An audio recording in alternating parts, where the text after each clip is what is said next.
bihi fir rajul. Terus niki kula terangaken nggih. Tentu masyhur sekali nggih di antara yang difahami semua ulama bahwa Quran itu bisa mensyafaati nggih. Masyhur sekali bahwa Quran itu bisa apa? Mensyafaati. Bahkan syafaatnya Quran itu bedanya dengan syafaatnya Nabi adalah syafaatul Quran ini menghalau atau menghadang orang biar gak sampai kena azab. Tapi kalau syafaatnya selain Quran itu yang sudah kena azab diambil dari azab itu. Nah, dalu niki kula kepengin matur teng jenengan sedanten karena niki lami sekali saya kaji bahwa malaikat, nggih malaikat sinten mawon itu juga kena konstitusi aturan fikih. Jadi kalau kita sebagai manusia wajib menghormati orang hafal Quran, enggak boleh nyadui wong hafal Quran, enggak boleh ngidoni wong hafal Quran. Maka malaikat juga kena aturan yang sama. Karena dia malaikat ini termasuk makhluk yang mukallaf, makhluk yang kena tatanan Allah Subhanahu wa taala. Sehingga Rasulullah sallallahu alaihi wasallam dawuh surat Tabarok disebut Al-Munjiyah, Al-Waqiyah. Surat yang bisa menyelamatkan yang hafal dari siksa kubur. Pokoknya singkat cerita, ada orang itu fasik, mungkin ya layak disiksa. Pas sampai disiksa malaikat, surat Tabarok muncul menjelma sebagai seseorang. Kalau kamu menyiksa orang ini berarti nyiksa saya. Terus kata malaikat, anti min kalamillah, ya rujuknya memang perempuan karena surah itu dari muannas karena ada taknya. Anti min kalamillah, kamu ini termasuk kalamullah. Wa ana akrahu musa'ataki, tentu aku enggak berani menyiksa kamu.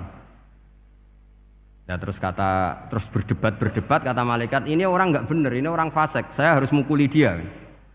Kata surat Tabarok, sak fasik-fasike aku iku ning atine. Kena nyiksa dekne nyiksa aku. Wahnya debat karena enggak ada mahkamah konstitusi. Terus walhasil terus malaikat bilang gini, ya sudah kita lapor kepada Allah Subhanahu wa taala. Lapor, akhirnya surat Tabarok ini cerita ke Allah, ya Allah, ini orang setiap kali datang ke saya dari sekian surat-surat yang ada di Quran, orang ini milih saya.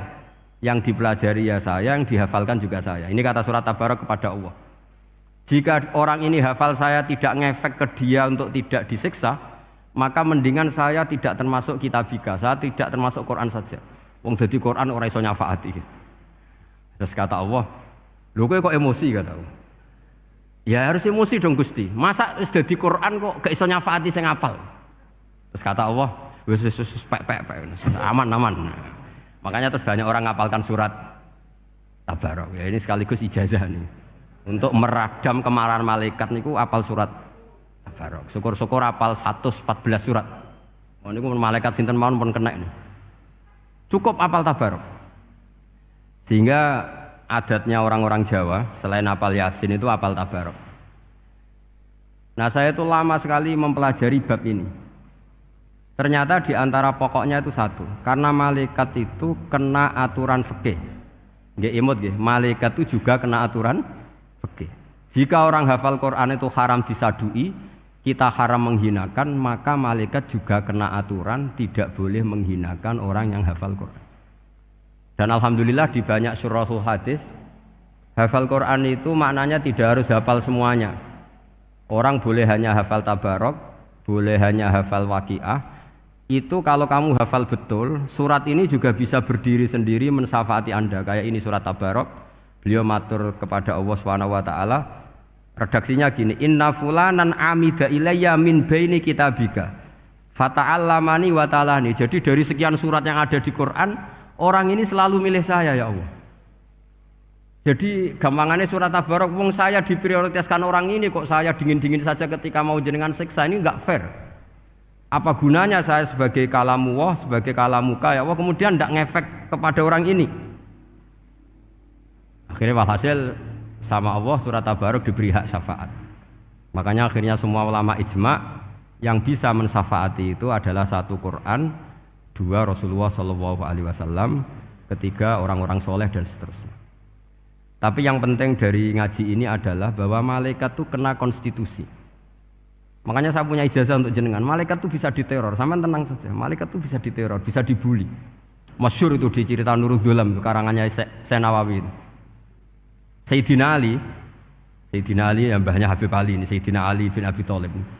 Ya jadi Rasulullah kita tahu punya menantu yang top alim alamah namanya Sayyidina Ali. Sayyidina Ali ku yang menuso. Jadi dekne ku iseng kepengin roh Umar ku wedi. Mergo mangkel. Wong kok ning donya anggere wong tau disentak iku kepengen roh Umar disentak, wong sak urip-uripe nyentak wong. Walhasil Sayyidina Ali ketika Umar wafat, beliau berdoa, ya Allah saya beri kasef supaya ngerti Umar sing mletene ngono angger wong disentaki wani gak nyentak mungkar nakir. Mau itu tok tujuannya. Nah, karena Sayyidina Ali itu orang yang luar biasa, walhasil dituruti mbek pangeran kasef. Wasef melihat mungkar nakir datang itu matanya kalkidril ghali kayak apa panci yang menganga. Oh seru. Umar baru bangun dari kubur. Sayyidina Ali sebenarnya ingin melihat kalahnya Umar sebetulnya. Niatnya itu ingin melihat kalahnya Umar. Ternyata Umar tersinggung, langsung berdiri. Hei malaikat, kamu itu harus punya akhlak. Kamu tahu saya siapa?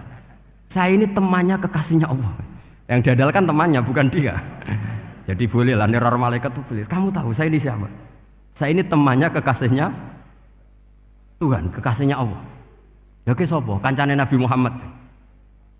Itu panik mungkar nakir. Panik terus matur Allah, ya Allah ini ada orang yang saya teror malah saya diteror. Siapa dia? Umar, temannya kekasihmu. Kata Allah, yo kowe iku yo sing diakhlak sithik, mosok ambek kancane Nabi gitu. Semenjak itu terus sopan jawab mungkar nakir.